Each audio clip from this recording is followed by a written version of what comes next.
Here is chapter 13 of Wish. And so my life in Colby, North Carolina marched on, rumbling down the mountain on the school bus beside Howard, ignoring those hillbilly kids who wouldn't give me the time of day, playing Bible detective at church, waiting for Wishbone to eat hot dogs from the pie tin, gazing up at the stars on the porch with Gus and Bertha, making my wish every day. Jackie called every once in a while to tell me about her happy life back in Raleigh. She was going to prom with that boy, Arlo. She and Carolee might work at the Waffle House this summer. She got a fake tattoo of a butterfly on her ankle. I told her about Wishbone and how he was going to be mine, and she asked me if I really thought that was a good idea. I told her yes, it was a very good idea, and that was that. I'd seen Wishbone 3 more times, sniffing at trash in the parking lot of the Dairy Freeze, trotting along Highway 14 in the rain, eating something out of a paper bag under a picnic table beside Bushy Creek. Twice I found the pie tin in the trap empty, but I hadn't seen him anywhere nearby. Luckily, there were only 2 more weeks of school left, and then I would have my days free to spend more time by the trap. But I was beginning to worry that Wishbone was never going to be mine. Maybe I was wasting my time even thinking about it. I heard Wishbone barking last night, Howard said one day while we sat on the old couch on his front porch eating popsicles. How do you know it was him? I asked, watching Cotton jump into a milk crate in the yard with orange popsicle juice running down his chin and onto his bare stomach. I just know, Howard said. We're never going to catch him, I said. Gus was right. He likes being a stray. Don't be a quitter, Howard said. I'm not a quitter. Yes, you are. I stamped my foot. I am not. Howard licked melted popsicle off the side of his hand and said, Pineapple.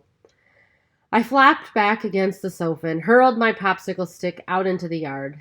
That pineapple plant of his was starting to get on my nerves. Oh, good gravy, Charlie, he said. Don't be a baby. I'm not a baby, I hollered. Howard shrugged. You sure are acting like one, he said. Just then, Mrs. Autumn came out on the porch, wiping her hands on a dish towel. But my temper had a hold on me, and I could not shake it. I also could not stop myself from yelling, Well, at least I'm not a squirrel-eating hillbilly like you. Then I stomped down the steps, marched across the yard, climbed on Lenny's bike, and raced up the road toward Gus and Bertha's. When I got there, I dropped the bike in the yard and headed for the house. But as I reached the front door, I heard something over by the trap. I turned to look and couldn't believe my eyes. Wishbone was there, gobbling up meatloaf and french fries.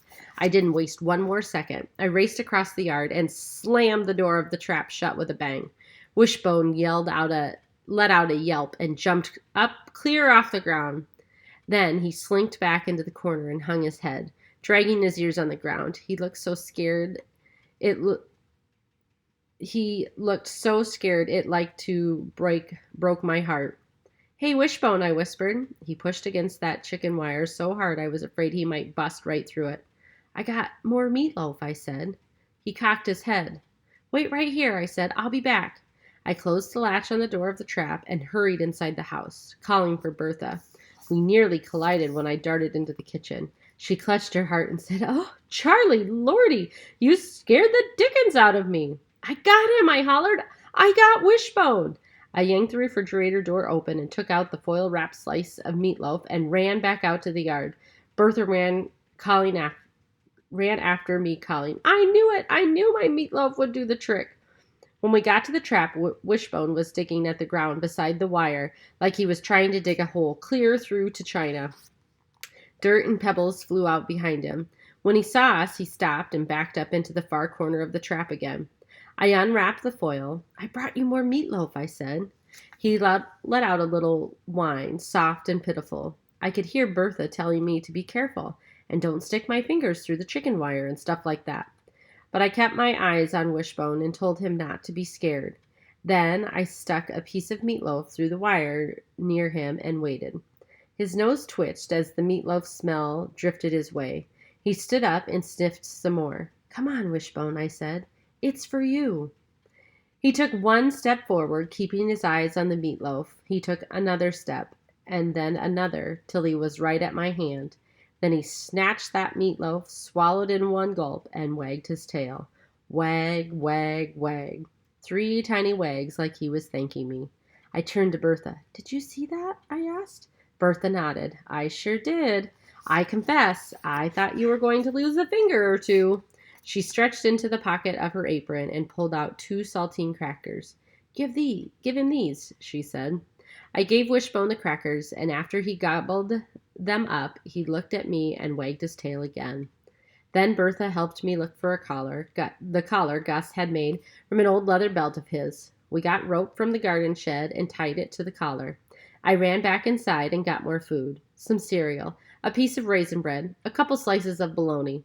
Then I raced back out to the trap with Bertha not far behind, calling, "Wait for me!"